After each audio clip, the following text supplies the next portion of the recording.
Banyak orang berpikir bahwa kecerdasan emosional merupakan suatu skill atau keterampilan yang bisa kita latih dan kita bangun.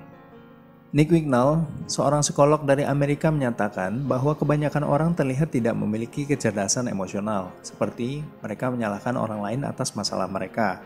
Mereka menjebak diri mereka sendiri dalam siklus stres dan kecemasan. Mereka tidak benar-benar kekurangan kapasitas untuk kecerdasan emosional. Tapi sayangnya, banyak orang menahan diri dari menggunakan kecerdasan emosional bawaan mereka karena sekumpulan kebiasaan buruk yang menghalanginya. Jika kita ingin meningkatkan kecerdasan emosional kita, belajarlah mengidentifikasi kebiasaan-kebiasaan ini dalam kehidupan kita dan mulai menghilangkannya. Kebiasaan yang pertama itu adalah mengkritik orang lain. Mengkritik orang lain seringkali merupakan mekanisme pertahanan kita di bawah sadar, yang ditujukan untuk mengurangi rasa tidak aman atau insecure kita atas diri kita sendiri. Terkadang kita semua kritis dan tidak selalu merupakan hal yang buruk. Untuk berpikir dengan hati-hati dan kritis tentang dunia di sekitar kita adalah sebuah keterampilan yang vital. Ini membantu kita menavigasi dunia dan hubungan kita dengan cara yang objektif. Tapi terlalu banyak kritik dapat mengarah pada kebalikan dari objektivitas. Itu dapat membuat kita menjadi berpikiran sempit, terutama bagi diri kita sendiri. Salah satu alasan mengapa begitu mudah untuk mengkritik orang lain adalah karena itu membuat diri kita merasa baik. Contohnya, ketika kita menunjukkan kepada diri sendiri bahwa orang lain bodoh, kita juga menyeratkan bahwa diri kita lebih pintar dan cerdas.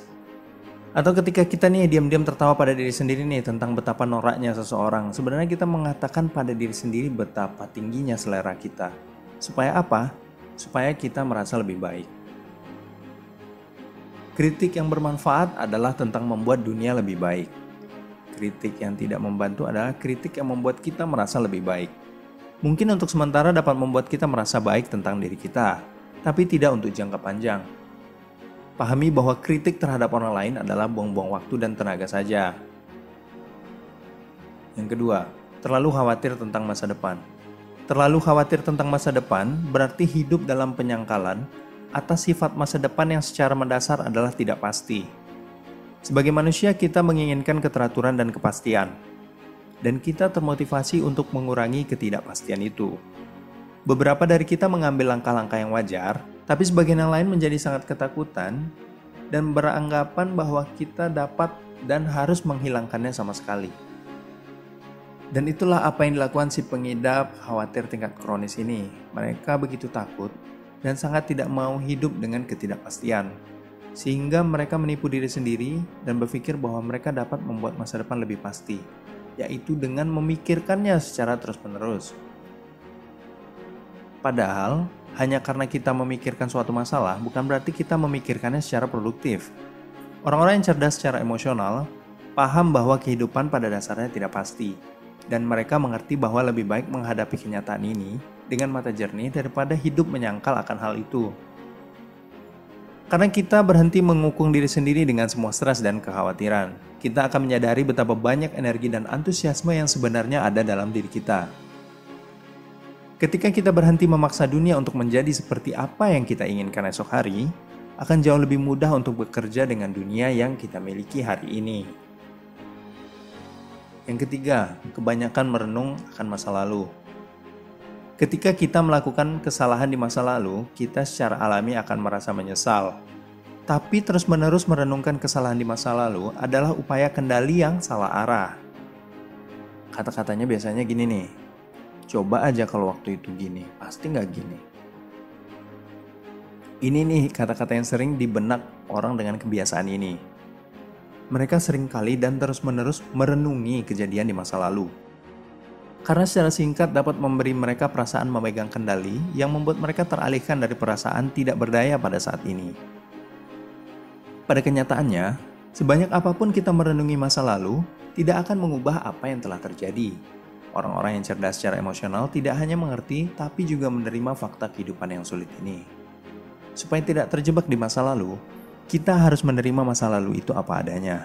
Daripada terus-terusan merenungi masa lalu, lebih baik kita lakukan tindakan di masa sekarang. Apa yang bisa kita lakukan? Lakukan sesuatu yang bermanfaat saat ini, sekecil apapun. Jadi jangan korbankan masa depan kita seakan-akan kita bisa merubah dan mengendalikan masa lalu kita. Yang keempat, mempertahankan ekspektasi yang tidak realistis. Sebagian besar orang tidak menyadari bahwa ekspektasi yang tidak realistis pada orang lain merupakan upaya halus untuk mengendalikan orang tersebut. Mereka tidak melihatnya seperti itu. Kita mungkin melihat ekspektasi terhadap orang lain merupakan hal yang baik. Memiliki ekspektasi yang tinggi untuk orang akan mendorong mereka untuk tumbuh dan menjadi versi mereka yang terbaik. Mungkin, tapi ini masih merupakan bentuk kontrol yang halus. Kita memiliki gagasan tentang apa yang seharusnya dilakukan atau dicapai orang lain dalam hidup kita. Dan ketika mereka tidak dapat memenuhi ekspektasi tadi, kita membandingkan kenyataan dengan ekspektasi itu, sehingga kita merasa frustasi dan kecewa. Masalahnya adalah, mau bagaimanapun kita tidak bisa mengendalikan orang lain. Terlebih lagi, pada akhirnya upaya kita untuk mengendalikan mulai dirasakan oleh orang-orang dalam hidup kita, dan mulai mengganggu hubungan kita dengan mereka. Jadi solusinya adalah dengan melepaskan ekspektasi kita. Berhentilah membuat cerita tentang apa yang kita inginkan untuk orang lain. Dan sebagai gantinya, dampingi mereka saat ini. Bukan saat mereka mencapai ekspektasi yang kita bayangkan. Akuilah perjuangan yang mereka lakukan saat ini, dan dukunglah. Tetap memiliki harapan, tapi lepaskan ekspektasi kita. Jadi, cobalah untuk mengidentifikasi dan menghilangkan kebiasaan yang mengganggu kecerdasan emosional alami kita.